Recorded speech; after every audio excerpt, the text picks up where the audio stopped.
Bom, pessoal, bom dia, boa tarde ou boa noite, né? Dando continuidade ao nosso curso, né? Hoje nós vamos falar basicamente sobre a responsabilidade civil e penal do perito contador e a questão de impedimentos e suspeição, certo? Nós vamos dar uma apanhada geral para a gente ter uma noção de quais são as sanções que recaem sobre o perito contador enquanto exercício da sua profissão quando este cumpre, ou melhor dizendo, ele não consegue atingir ou ele comete alguns equívocos. Acho que a expressão correta seria essa.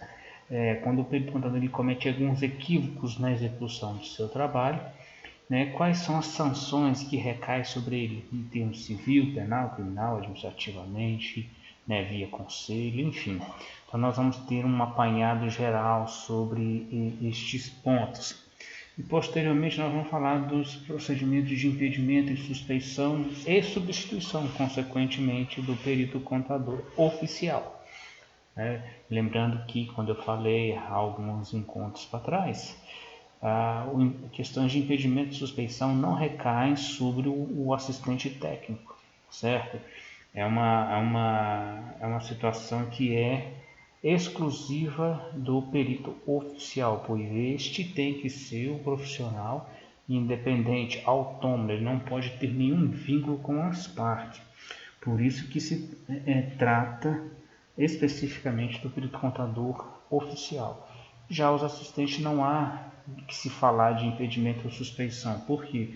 Porque é o profissional, né, relembrando que nós já dissemos, ele é o profissional de confiança, né, da parte que o contrata.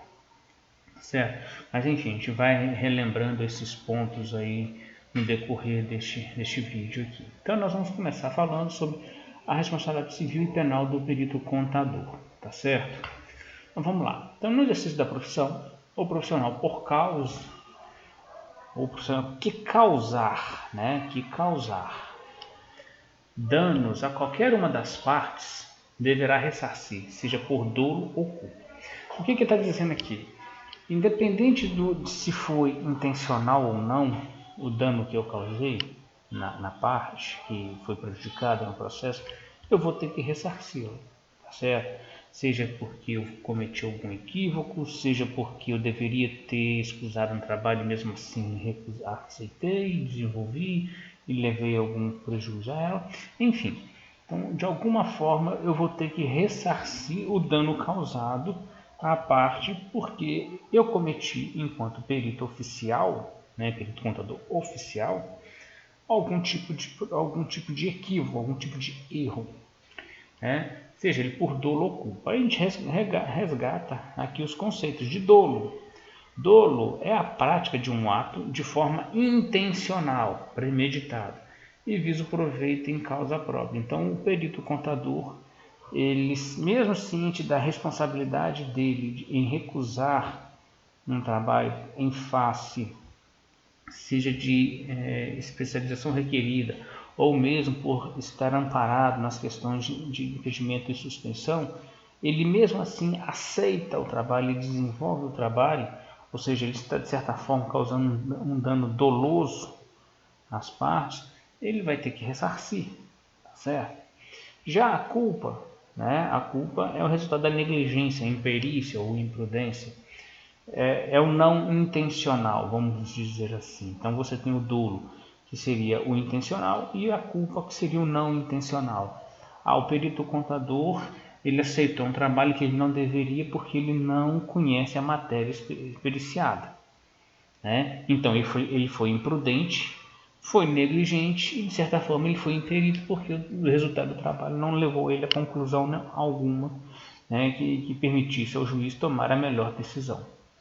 Então, independente de ser dolo ou culpa, o perito oficial ele vai ter que ressarcir as partes do dano que ele causar, tá certo?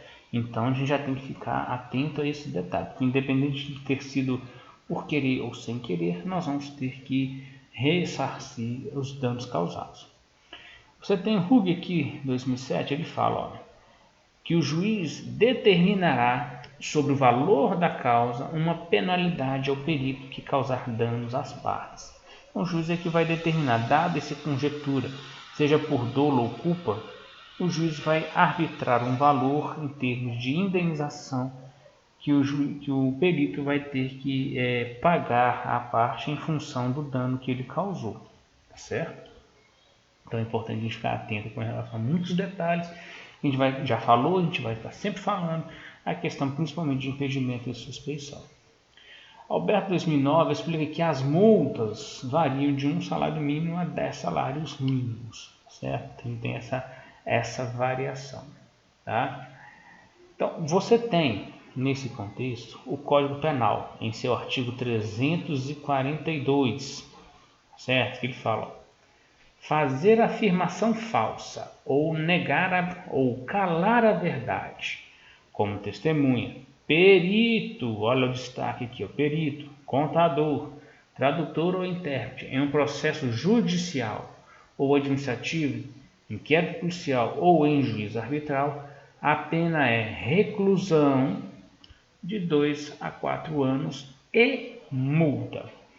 Então é aquela história que eu já falei para vocês. Nós temos que nos ater aos quesitos que não são formulados, certo? É a premissa básica de todo o trabalho pericial. No entanto, como nós não trabalhamos com amostragem, nós temos que analisar todo o contexto, né, questionado. E dentro desse contexto, nós temos a capacidade técnica de observar qualquer atividade que é estranha ao tipo de atividade operacional da firma. Então, se você se identifica algo ali e você não menciona, né, você, enquanto perito, você está calando uma verdade. Por quê? Porque aquele fato ele pode ajudar a esclarecer muitas coisas, certo? Então, você tem que ficar atento, né, que você tem que se ater aos quesitos, mas, no entanto, em suas pesquisas contábeis, dentro do universo questionado, você pode se deparar com alguma situação de fato tão relevante quanto e que não foi abordada por nenhuma das partes. No entanto, é uma informação extremamente relevante para uma tomada de decisão, dependendo da conjectura do processo. Então você não pode se calar. Caso você, né, faz algum tipo de afirmação falsa, cala a verdade, você pode ser preso, né, de 2 a 4 anos, mais a multa que é aplicada, né, de acordo com o Código Penal. Aí você tem, parágrafo 1º desse artigo 342 aqui, ó. As penas aumentam-se de 1/6 a 1/3 se o crime é praticado mediante suborno ou se cometido com o fim de obter prova destinada a produzir efeito em processo penal ou em processo civil em que for parte a entidade da administração pública direta ou indireta. E o fato de ser punível se antes da sentença no processo em que ocorreu o ilícito o agente se retrata ou declara a verdade. Certo? Então, assim, você deixou passar ou você fez algum tipo de afirmação, é sempre importante fazer a retificação da sua participação no processo para deixar de ser punível, vamos dizer assim. Certo? É importante você não fazer nenhum tipo de afirmação falsa, certo? Muito menos fazer vistas grossas do que você supostamente possa encontrar na análise documental, né? Você tem que relatar, lembrando, a gente foca nos quesitos, mas nós temos a capacidade de visualizar dentro das operações contábeis aquilo que não é normal, rotineiro, a atividade fim, né, daquela empresa. Então, assim, a gente consegue ver se algum princípio básico de contabilidade foi ferido, né? Principalmente o princípio da entidade. Às vezes as pessoas fazem, retiram dinheiro da empresa para pagar a conta própria e acabam registrando isso na contabilidade, achando que estão fazendo a coisa certa. Não, está aqui o lastro. Mas na realidade não existe esse lastro não deveria existir, porque são patrimônios distintos. Então existe claramente uma quebra de um princípio básico da contabilidade. E dependendo da situação que você está trabalhando ali no processo, se há uma questão de desvio de recursos, de patrimônio, isso é uma informação relevante, né, para que o condutor do processo possa entender, olha, então esse camarada aqui, o autor, por exemplo, já tem algum tempo que ele vem executando essa prática, pagando as contas pessoais com recurso da empresa, e ele não deveria fazer isso, né? Então é importante você, enquanto perito, se isso não foi abordado nos quesitos, mas você conseguiu identificar, você tem que mencionar, porque isso pode ser a ponto-chave no esclarecimento das questões que estão sendo abordadas naquela perícia que você está atuando. Então é importante você sempre mencionar. Você tem aqui o artigo 343 do Código Penal. Dar, oferecer ou prometer dinheiro ou qualquer outra vantagem à testemunha, perito, contador, tradutor ou intérprete para fazer afirmação falsa, negar ou calar a verdade em depoimento, perícia, cálculo, tradução, interpretação, pena, reclusão de 3 a 4 anos e multa. Então, se você está lá, lembra que você, enquanto profissional, você tem que ser altamente independente. Você não pode ter vínculo com as partes. Nós vamos falar daqui a pouco, mais para frente, nós vamos falar dos impedimentos de suspeição. Mas já estamos batendo muito nessa tecla. Então você tem que ter esse nível de independência, tá certo? Se você, no processo, acaba se sujeitando a receber algum tipo de vantagem, algum tipo de benefício pecuniário ou financeiro, né, para fazer algum tipo de vinculação ou destoamento do laudo, ou fazer vistas grossas, né, falar alguma coisa que não deveria, você está cometendo um crime, certo? E como crime, né, ele é passivo de punição, certo? Ou seja, você vai ser preso com de 3 a 4 anos, além da multa que é aplicada ao perito contador, no nosso caso específico, em tela, né? Nas nossas discussões, o perito contador poderá ser preso, além de multas aplicada pelo Poder Judiciário em função do dano causado, né? Às partes e em função da sua conduta ilícita dentro do processo. No parágrafo único, as penas aumentam de 1/6 a 1/3 se o crime é cometido com o fim de obter prova destinada a produzir efeito em processo penal ou em processo civil em que for parte de entidade de administração pública direta ou indireta. Então, se você, enquanto contador, perito contador, recebe algum tipo de benefício e esse benefício te leva a fazer algum tipo de construção de laudo inverídico, né, você está produzindo efeito contrário dentro do que deveria ser do processo. Então, a partir desse momento, se é constatada essa situação, ou se você recebeu dinheiro para produzir um laudo falso para beneficiar A ou B, você vai ter de 1/6 a 1/3 do aumento da sua pena de reclusão. Beleza? Então tem que ficar muito atento com essa questão, né, da sua conduta enquanto profissional. Por quê?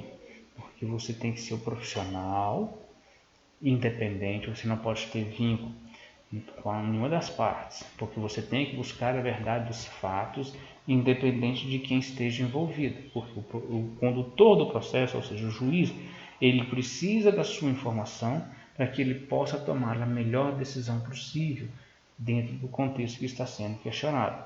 E você não pode enviesar o seu laudo porque recebeu algum tipo de benefício, algum ganho adicional para se beneficiar, né, e beneficiar um terceiro dentro de um processo. Tá? Acontecer algum tipo desse sentido, você vai ser punido, né, de 3 a 4 anos, tá? De multa, né? Dependendo da situação, ainda pode ter um incremento dessa reclusão. Então já percebam que o Código Penal é extremamente rigoroso com relação a essas situações. Bom, então essa é a responsabilidade civil e penal, né, que a gente precisa ter em ideia, né? Porque, de uma certa forma, querendo ou não, qualquer informação inverídica que nós produzirmos ou fantasiosa, né, ou equivocada, enfim, de alguma forma erramos, ou seja por dolo ou por culpa, efeitos colaterais nós sofreremos, né?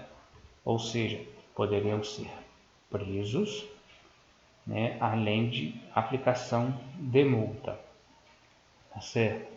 Então, esse é o cenário civil e penal que nós vamos estar sofrendo enquanto peritos contadores. Bom, vamos falar agora dos impedimentos e suspeição. Impedimento e suspeição é algo que nós já estamos falando há alguns encontros, né, que são situações que nos impedem de atuar enquanto peritos contadores. Por quê? Porque existem algumas situações que tiram a nossa independência dentro do processo. Lembra lá que eu sempre falei e sempre vou falar que o perito contador é aquele profissional que não tem vínculo com as partes. Ele é o profissional independente, ele não conhece o autor A, não conhece o autor B, ou ele pode até conhecer, mas não tem nenhum tipo de vínculo afetivo que o Código de Processo determina, tá certo? Então, ele é o profissional de extrema confiança do juiz. Então, em função dele ser o profissional de confiança, ele não pode ter esse tipo de vinculação. Então, isso é importante a gente ter em mente. Então, aqui agora eu vou mostrar para vocês, né, no Código de Processo Civil, essas características, o que a lei fala de impedimento e suspeição.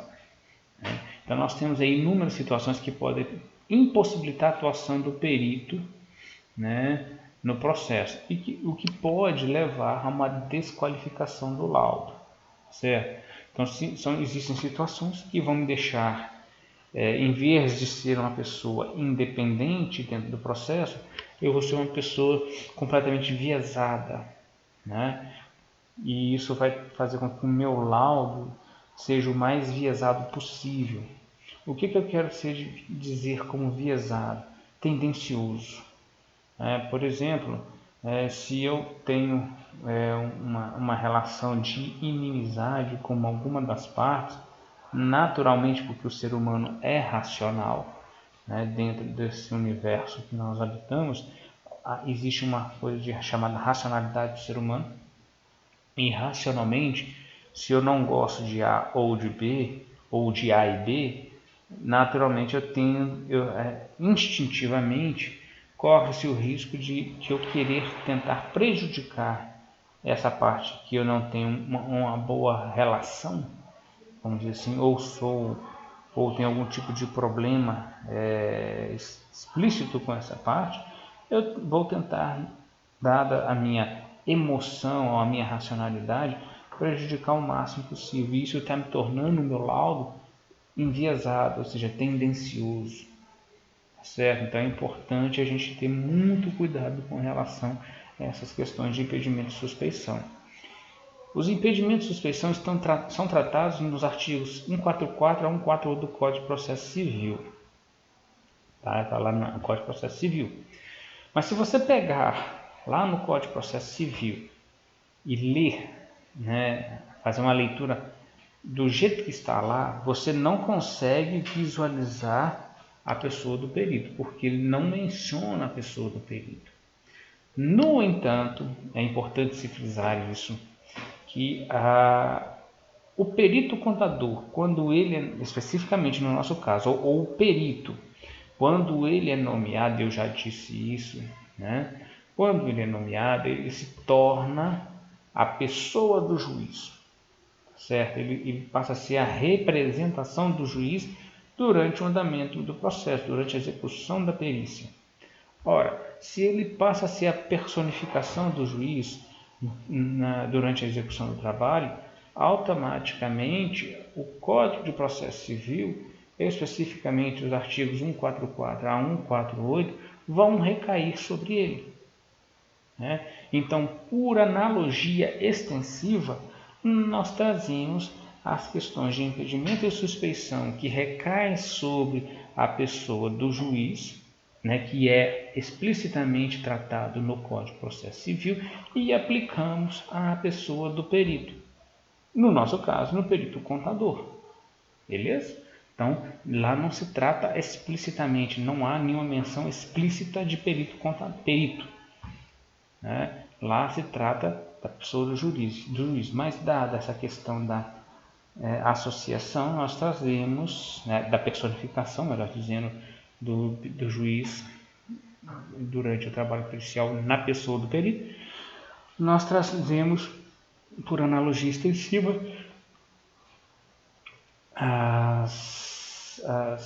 os impedimentos de suspeição à pessoa do perito. Então vamos lá, o que esse são informações curtas, mas que é importante a gente ter em mente.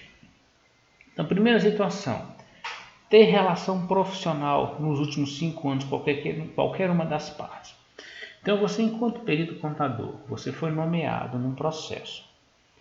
E a parte autora, né, porque lembra que você não vive de perícia, você tem um escritório de contabilidade, propriamente dito. Vamos imaginar dessa forma. Então, se você tem um escritório de contabilidade, você vai lidar com diversos clientes, diversas empresas. E nesse processo de diversas empresas, você vai ter empresas que vão chegar e que vão sair naturalmente do seu portfólio de escritas. Normal, isso faz parte do processo de qualquer empresa contábil. E se nessa situação você foi nomeado perito e um dos autores é alguma empresa que fez parte do seu portfólio de empresas clientes nos últimos 5 anos, isso te inviabiliza a executar o trabalho pericial enquanto perito oficial, certo?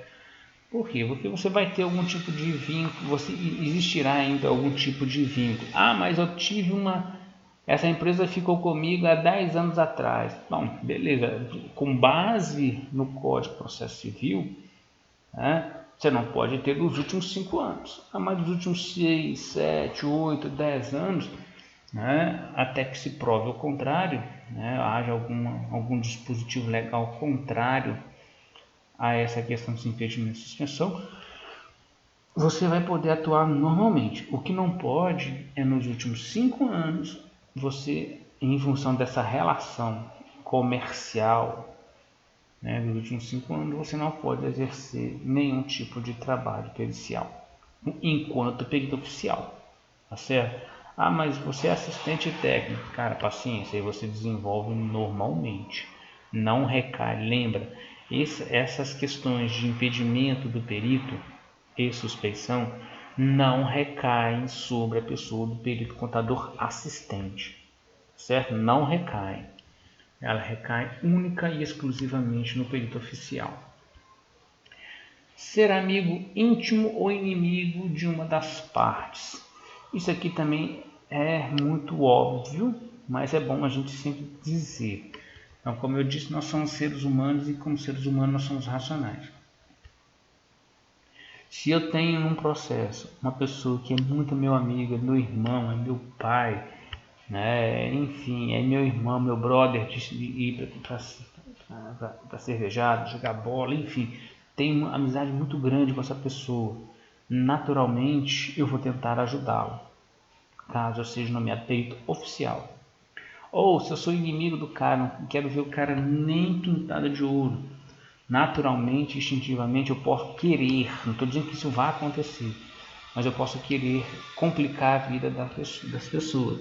Então, você sendo amigo ou inimigo de qualquer uma das partes, você é obrigado a recusar o trabalho pericial, senão o seu laudo poderá ser considerado tendencioso, enviesado. Por mais que você diga que não fará isso, né, mas é bom você, enquanto profissional, rejeitar o trabalho.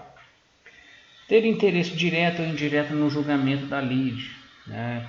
Às vezes o autor ou o réu te deve alguma grana, por exemplo, ou que o resultado dele ou para algum familiar, enfim, alguma coisa decorrente do resultado dessa alteração. Isso pode trazer benefício para você ou para algum familiar seu próximo. Então você tem que ter o discernimento de pedir a escusa na nomeação do perito oficial. Ter parentesco próximo com as partes, pai, irmão, irmã, sogra, sogro, enfim, não pode aceitar. O perito ser parte no processo, o perito está lá dentro do processo atuando enquanto acusador, né, ou como réu, tá certo? E ele é nomeado perito naquele processo, ou seja, vai periciar um trabalho que ele mesmo está questionando, enfim, então não é prudente ele estar como autor ou réu no processo e ele ser nomeado perito, não faz sentido. Quando prestar depoimento como testemunha, então se durante o desenrolar do trabalho pericial, né, do processo, vamos dizer assim, em algum momento você, enquanto profissional da contabilidade, foi arrolado como testemunha e você foi lá, testemunhou, apresentou as versões para uma das partes, aí você chega a conclusão que precisa de uma perícia no meio, por coincidência, então você não pode atuar como perito oficial neste processo porque você foi testemunha nesse processo. Então não é interessante você aceitar, você tem que recusar o trabalho. Alguma das partes é credora ou devedora do perito ou de seu cônjuge, né, naturalmente. Então se ele te deve, ou você ou sua esposa, você tem que rejeitar o trabalho. Então, você, enquanto perito, deve manifestar-se impedido.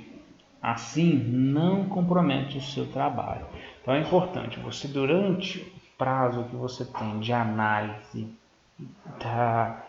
do trabalho e da proposição de honorários, você tem que levar, além da questão da matéria, você tem que levar em consideração todo esse rol de informações aqui. Se você teve algum tipo de relação profissional, se você é amigo ou inimigo da parte, ter interesse direto no julgamento da lei, ter parentesco próximo, ser parte no processo, se atuou como testemunha, se é credora ou devedora de uma das partes, enfim, tudo isso tem que ser avaliado pelo perito para evitar que o seu laudo seja desabonador, seja viesado, né? Então é importante você, enquanto profissional, fazer, além da avaliação técnica da sua capacidade de execução do trabalho, você tem que considerar isso aqui também como ponto relevante para o aceite ou não do trabalho pericial. A recusa, então quando você analisa todo esse processo, se depara com algum tipo de impedimento ou de algum tipo de suspeição, você tem, com base no artigo 157, você tem que recusar, né? O artigo 157 diz que ele tem o dever de cumprir o ofício no prazo que ele designar o juiz, empregando toda a sua diligência, podendo excusar-se do encargo, alegando motivo legítimo. O parágrafo 1º. A escusa será apresentada no prazo de 15 dias, contado da intimação da suspeição ou do impedimento superveniente sob pena de renúncia do direito de alegar. Então você tem aqui lembra aqui, 15 dias estão falando, porque as partes, lembra que as partes têm 15 dias para apresentar quesitos, certo? Apresentar os quesitos, nomear os assistentes técnicos e questionar sobre possíveis impedimentos ou suspeição do perito para realizar aquela perícia. Então, dentro daqueles 5 dias, e você, enquanto profissional, tem 5 dias para dizer se aceita ou não fazer toda essa análise, né? Então, dentro dos 5 dias, você se declara não impedido, você aceita. Mas as partes, eles têm 15 dias para fazer esses questionamentos. Então, você ainda poderá excusar o trabalho, né, dentro desses 15 dias, caso alguém apresente algum tipo de impedimento ou suspeição, né? Então, você tem que ter em mente, você tem 5 dias para manifestar, beleza. 5 dias para você fazer toda essa análise técnica e legal, vamos chamar assim. E as partes têm 15 dias, então, de certa forma, pode ser que aconteça em 15 dias algum tipo de alegação em termos de impedimento de suspeição, por parte das partes. Vindo algum tipo de impedimento de suspeição, você tem o dever de fazer algum tipo de manifestação recusando a proposta de trabalho ou apresentando uma contra-argumentação. Mas se alguém questionou, por prudência, eu já sugiro que se faça a recusa do trabalho pericial. Tá? Segundo parágrafo, não há necessidade. Então, além dos itens relacionados como impedimento de suspeição para a realização do trabalho pericial, que é aquela listagem de não ter vínculo profissional nos últimos 5 anos, não ser inimigo nem amigo, não ter parentesco, não ter interesse, enfim. Toda aquela listagem de informações que está lá no Código de Processo Civil, né, além de ter uma noção clara sobre aqueles tipos de impedimento de suspeição, você tem que levar em consideração também a sua disponibilidade de tempo para realizar o encargo do perito. Às vezes você é um profissional bastante requisitado, só que você não tem muito tempo, né, você não está dispondo nesse momento de muito tempo em função de outras atividades já assumidas. Né? E isso a gente tem que ter em mente por quê? Porque quando é nomeado perito, existirá de fato um prazo a ser cumprido, seja definido por você ou seja arbitrado pelo juiz. Então, dependendo da sua situação de tempo de atividade, você não terá condições de executar um trabalho dentro do tempo estabelecido. Então é importante você recusar o trabalho em função do tempo necessário para a realização deste. A matéria a ser periciada, se ela é do seu conhecimento, como eu disse, já disse para vocês várias vezes, às vezes a matéria a ser periciada, ela é de uma área onde você não tem domínio, certo? É uma matéria na área de licitação, é uma matéria na área tributária, enfim, existem diversas áreas de atuação do perito contador e nós temos que ter a convicção de que nós não saberemos atuar em todas. Então, se houver algum fator dificultador em função da área de atuação da perícia, nós temos que recusar o trabalho, certo? Se o assunto do litígio demanda outro tipo de profissional, de outra área do conhecimento, então nós temos que recusar. Às vezes as pessoas querem, apesar que nós temos, né, hoje é mais comum, né, os cursos a respeito dessa área, por exemplo, de grafologia, né, comparar assinaturas. O perito hoje, o contador, ele tem, né, inclusive nós participamos do último congresso aí, Pensar, onde é possível, né, a gente estarmos utilizando da técnica de grafologia, mas se nós não conhecermos desse tipo de, de área de conhecimento, é prudente que a gente recuse o trabalho, porque demanda uma especialização que você não tem.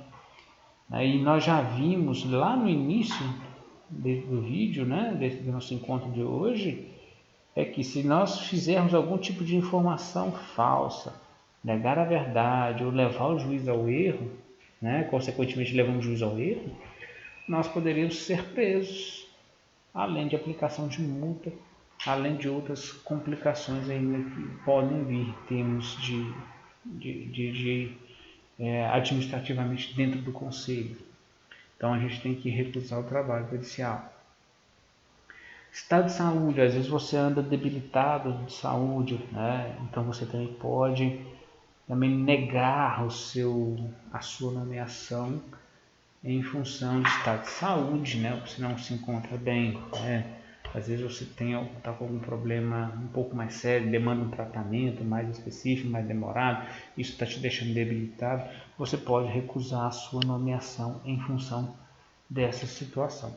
E de outras também que possam vir surgir, certo? Possam vir surgir. Então existe, né, nesse contexto aqui, obrigatoriedade para o perito contador, né, que ele recuse o seu trabalho em função de algumas situações, né, que ele deve ponderar no ato de sua nomeação. Isso é fato. No entanto, quando a gente falar disso aqui, ó, justiça gratuita, nós temos que ter muito cuidado. Por quê? Porque na justiça gratuita, não se pode fazer uma escusa explícita. Por exemplo, o que é a justiça gratuita? A justiça gratuita é aquela justiça em que a pessoa que está amparada nela é uma pessoa de baixa renda, ela não tem como pagar as custas processuais, né? Então, todo o andamento processual, né, todas as custas processuais, de certa forma, vai ser 0,800. Tá? Ou seja, vamos trabalhar de graça. Então, o perito contador ele não pode simplesmente falar assim, eu não aceito o trabalho, porque ele está amparado na justiça gratuita. Né? Então, é algo assim que não pode ser negado, basicamente. Então, o que acontece? Nós temos que ter a ideia de que quando nós tivermos algum trabalho ancorado na justiça gratuita, nós teremos que fazer um esforço para a sua realização, certo? Então, como dizem, a nomeação é algo importante para o profissional, pois demonstra que este sobressai sobre os demais. É aquela visão romântica que eu disse para vocês sobre a perícia, né? E não necessariamente é isso. É aquela questão de você estar cadastrado no rol de peritos da comarca e a busca por uma divisão equitativa entre os peritos ali cadastrados. Mas existe essa visão romântica acerca da atuação. O RUG 2007 afirma que não se pode negar a realização de uma perícia em função de a ação estar amparada na justiça gratuita. Além disso, também explica que ninguém está desobrigado a colaborar com a justiça no descobrimento da verdade. É aquilo que eu disse para vocês, vocês são obrigados a colaborar com a justiça. Todo brasileiro, vamos dizer assim, é obrigado a colaborar com a justiça. No caso de um profissional específico, ele não pode recusar o trabalho porque está amparado na justiça gratuita. Essa justiça gratuita ela está regulamentada pela 1060 de 1950, né, onde a pessoa que tem baixo poder aquisitivo ela poderá ser assistida gratuitamente pelo Poder Judiciário, certo? Então, as custas processuais, né, daquele processo serão 0,800, desde que ela comprove a sua carência. Na realidade, o que acontece? Para a pessoa ser amparada na justiça gratuita, ele tem que comprovar que ele pagando as custas processuais, isso vai comprometer a renda dele. Consequentemente, vai comprometer o sustento dele e da família dele. Então, quando ele consegue comprovar isso, ele é amparado na justiça gratuita. Né? E havendo a necessidade de realização de algum tipo de trabalho pericial, independente da área, o perito ele não poderá recusar o trabalho. Então, o artigo 2º da lei garante que a justiça gratuita abrangerá os nacionais, estrangeiros, residentes no país que necessitarem recorrer à justiça penal, civil, militar ou do trabalho. Para ser amparado pela justiça gratuita, o interessado deve, na petição inicial, relatar que não tem condições de arcar com as custas e solicitar o amparo, pois estes custos podem comprometer o sustento da sua família, foi o que eu acabei de dizer para vocês. O artigo 14 da referida lei afirma que os profissionais liberais designados para encargos de defensor ou de perito, salvo motivo justo previsto em lei, são obrigados a cumprir o respectivo encargo, podendo sofrer multas além de sanções disciplinares. Então, essa lei da justiça gratuita vem literalmente dizer, ó, se você é um perito contador, você tem a obrigatoriedade de executar um trabalho que você foi nomeado. No entanto, pode acontecer de algum tipo de situação prevista em lei, né, que te desabone, te desobrigue à execução do trabalho. Tá? Mas como é que eu recuso um trabalho com base na justiça gratuita? Aí você tem que ter um pouco de malandragem. Estou dizendo que você deva fazer isso, mas você pode ter como um instrumento alternativo. Então, o que acontece? Quando nós nomeamos, nós temos que analisar se a gente tem algum tipo de impedimento de suspeição, se a gente conhece a matéria, enfim, se a gente tem tempo, estado de saúde, aquela coisa toda que nós já falamos. Ah, mas está amparado na justiça gratuita, eu não posso recusar. Poder pode. Se a gente pegar o Código de Ética do Contabilista mais o Código de Processo Civil, esses dois instrumentos eles se comunicam, né? Provavelmente o idealizador do Código de Ética ele teve como base o Código de Processo Civil. Nós somos obrigados a recusar o trabalho, isso está explicitando no Código de Processo Civil quanto no Código de Ética, quando a matéria a ser periciada requerer conhecimento específico que nós não temos. Então, uma possível alternativa frente a uma justiça gratuita seria utilizar esse subterfúgio, né, de recuso de trabalho policial, alegando falta de conhecimento técnico para a realização dele. Né? Então, aí você tem que dizer que você fica honrado com a nomeação e com o contador, mas infelizmente, com base no Código de Processo Civil e no Código de Ética do Contabilista, você se vê obrigado a fazer a recusa porque a matéria a ser periciada requer especialização específica que você não tem no momento. Né? Que isso pode, né, você assumindo um encargo de uma matéria que você não domina, você poderá trazer complicações ao laudo, né, induzir o magistrado ao erro, e isso está previsto no Código Penal, que isso pode gerar reclusão e multa, além de outras sanções administrativas junto ao Conselho Federal de Contabilidade, pois o perito, com base o próprio artigo do Código Penal, o Código de Processo Civil, ele diz que o juiz ele poderá notificar o órgão de classe para sanções administrativas, além de deixar, né, tornar o perito inelegível para outras períodos de 2 a 5 anos naquela comarca. Então, assim, existe uma possibilidade legal de você recusar um trabalho na justiça gratuita, mas eu não recomendo que seja utilizado com frequência. Vez ou outra, às vezes você está sobrecarregado, né, ou a matéria de fato não é do seu domínio, você pode recusar com base no Código de Processo Civil e no Código de Ética do Contabilista. Mas o que é importante a gente ter em mente é que você tem que aceitar todo profissional, quando nomeado e processo está amparado na justiça gratuita, nós somos obrigados a fazer o trabalho, né? A menos que exista alguma lei em contrário que o impeça. Tá? E eu disse para vocês que existe tanto o Código de Processo Civil como o Código de Ética, né? Existe lá a questão do conhecimento necessário para a realização do trabalho. Então, você está na situação, seja amparado na justiça gratuita ou não, o perito ele pode ser substituído.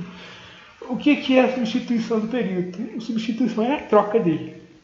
Seja porque ele não conhece a matéria que se é periciada, ele pediu a sua troca, ou porque ele, durante o andamento do processo ele não está cumprindo o prazo, ele não está caminhando como deveria, o juiz pode fazer a substituição dele. A substituição está prevista no artigo 468 do Código de Processo Civil. Então, faltar conhecimento técnico científico para a realização do trabalho. Lá no início da aceite, você pede a sua substituição porque você não conhece a matéria a ser periciada. Então, você será facilmente substituído, sem problema nenhum. Sem motivo válido deixar de cumprir o encargo no prazo estipulado, artigo 156. Ou seja, você não cumpriu o prazo estabelecido pelo juiz, então você vai ser substituído. A pedido do perito quando se depara com situações de impedimento e suspeição. Você não tinha problema no aceite, né, em termos de impedimento de suspeição, mas dado o andamento dos trabalhos, você chegou a uma situação em que aquela lista de itens, né, que fala dos impedimentos de suspeição começou a alcançar você ou a familiares muito próximos. Então você pode, a pedido seu, ser substituído. As partes alegam impedimento de suspeição do perito. Como eu disse, naqueles 15 dias iniciais, o perito ele poderá ser questionado sobre o seu impedimento de suspeição e ser substituído. Ou, né, o falecimento do perito. Né? Óbvio, aí você tem que substituir o perito em função da sua morte. Certo? Então, essas são as características, são as situações básicas em que o perito ele poderá ser substituído do encargo. Em caso de substituição, o perito terá 15 dias para restituir todos os valores pagos antecipados, podendo ficar impedido de atuar por 5 anos em novas perícias. Então, o que ele está dizendo aqui?